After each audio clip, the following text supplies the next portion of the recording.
Joyeux matin mon jardin. Ce matin j'ai eu le plaisir de croiser un pic vert. Pic vert, c'est vraiment très joli. Il sortait juste du figuier quand je suis arrivée. Il est parti sur le poirier du voisin.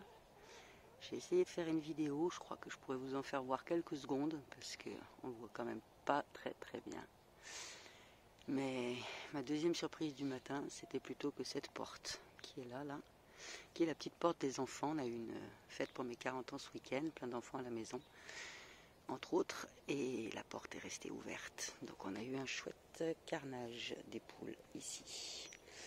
Donc je vais le découvrir avec vous. Et bon, bah clairement, ici ça a été tout découvert. Je viens juste de passer pour c'est là où j'ai découvert en fait. Et on voit que ça fait quand même déjà 2 jours, il a fait très beau, très chaud, la terre est toute sèche. Heureusement ça ne fait que 2 jours, donc la tomate n'a pas encore souffert. Mais je vais vite recouvrir ça dans la journée, parce que sinon la terre va sécher en profondeur aussi, elle va faire une croûte. La courgette n'a pas trop souffert, même si sa terre a bien séché déjà. Ici, c'est le potimarron. Le potimarron, voyez, là où les poules sont passées, c'est tout sec, surface. On dirait quand même qu'il s'est fait coucher, hein. Il n'était pas couché, il devait être bien droit. Là, on voit que ça a tigé complètement plié.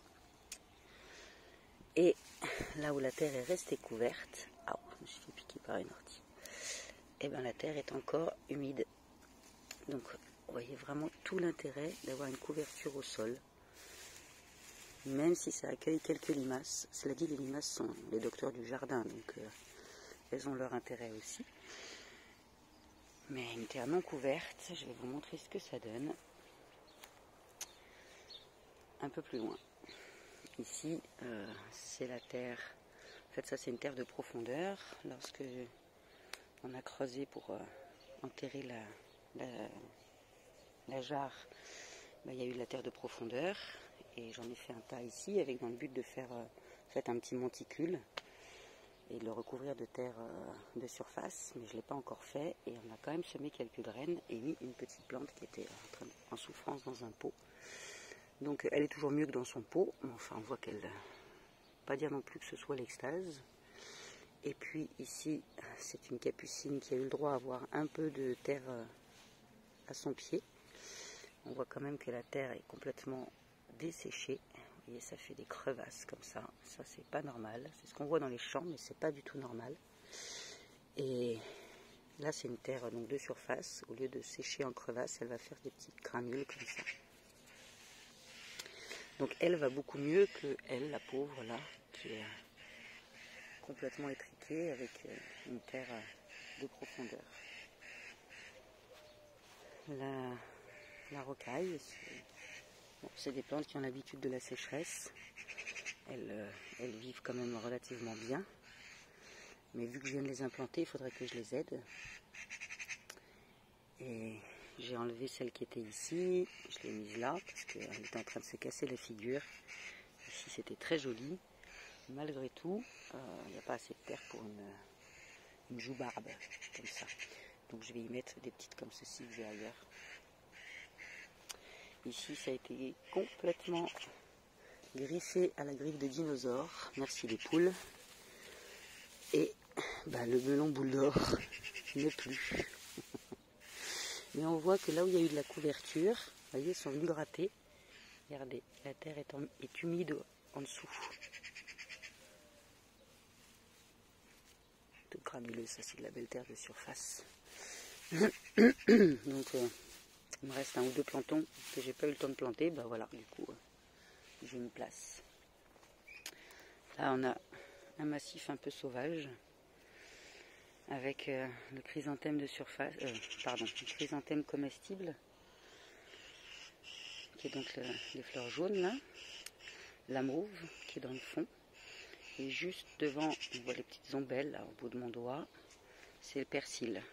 Et j'ai arrêté de cueillir celui-ci Enfin, je ne prends que quelques feuilles de temps en temps parce que je veux récupérer ses graines. Et là, on voit en plus qu'il accueille une jolie, très jolie punaise. Il y en a une deuxième juste là. Et bah, c'est bien de les nourrir, ces petites punaises. Et même s'il n'a pas l'allure des jardins classiques, ce laitron, je le laisse notamment parce que regardez comme il fait plaisir aux insectes. Voilà, il y a plein de monde qui viennent sur lui. Regardez celui-là, comme il se roule. Ça, une petite abeille sauvage. Est-ce qu'on arrive à faire le point de la caméra? Elle se roule complètement dans les pétales et on voit ces petits sacs de pollen sur ses pattes. J'adore. Il ne veut pas faire le point dessus, c'est dommage. Je trouve ça trop adorable.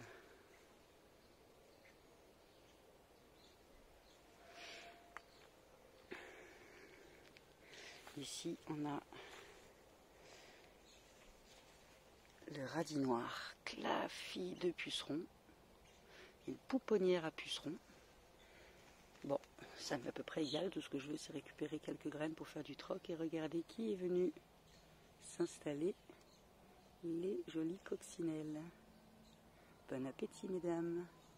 Et puis elles vont rapidement déposer des petits œufs. Il va y avoir des larves et elles vont pouvoir manger. Tenez, bah, regardez ça.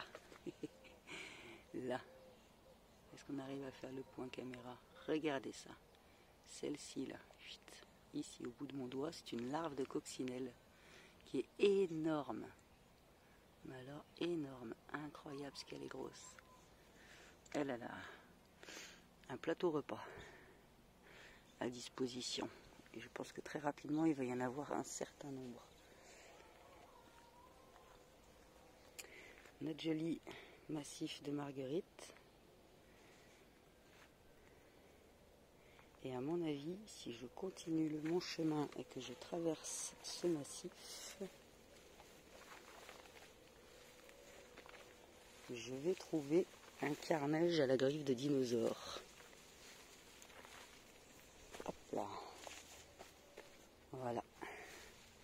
Ici, elles ont cassé mon petit gourmand de tomates. Je suis bien déçue parce qu'il partait dans le bon sens et qu'il avait déjà une fleur. La caméra a un peu du mal à faire le point ce matin. Mais voilà, déjà une première tomate.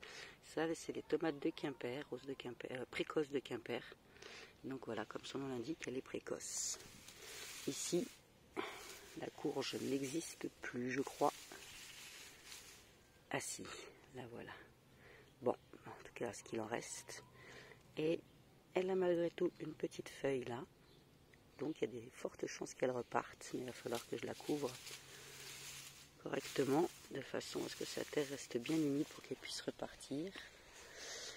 Les maïs vont bien. Les tournesols aussi. La courge, bon, elle, comme elle est déjà bien grande, tout ce qu'elle a subi, c'est les petits coups de griffes de dinosaures. Donc ça, c'est les traces des griffes de poule. Mais elle ne s'est pas faite manger.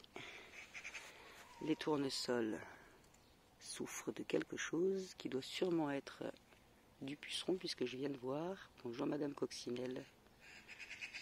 Une jolie coccinelle à seulement 6 points. Donc ça, c'est une coccinelle européenne de chez nous. Et regardez-moi ce joli carnage. La couverture s'est faite retourner. Les tomates, que je vous la montre ici, c'est une tomate qui a ses fleurs là. A survécu. La deuxième aussi, celle-ci.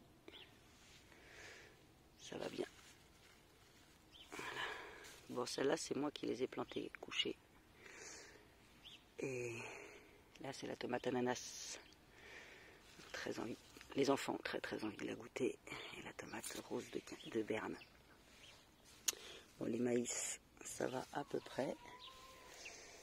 Là, on peut voir que les bourraches. Les grandes, ça va bien, mais les petites se sont faites croquer par les poules, les chippies. Ah là là. Oh, ici, quelque chose qui a disparu. Tournesol. Bon, voilà. Si les poules me donnent des œufs, elles ont parfois des actions un peu dérangeantes dans mon jardin quand même.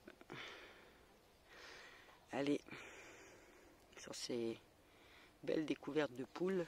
Ah si, je vais quand même vous montrer la consoude, qui elle aussi est très nectarifère. Et regardez, là le petit bourdon, juste là, en train de butiner.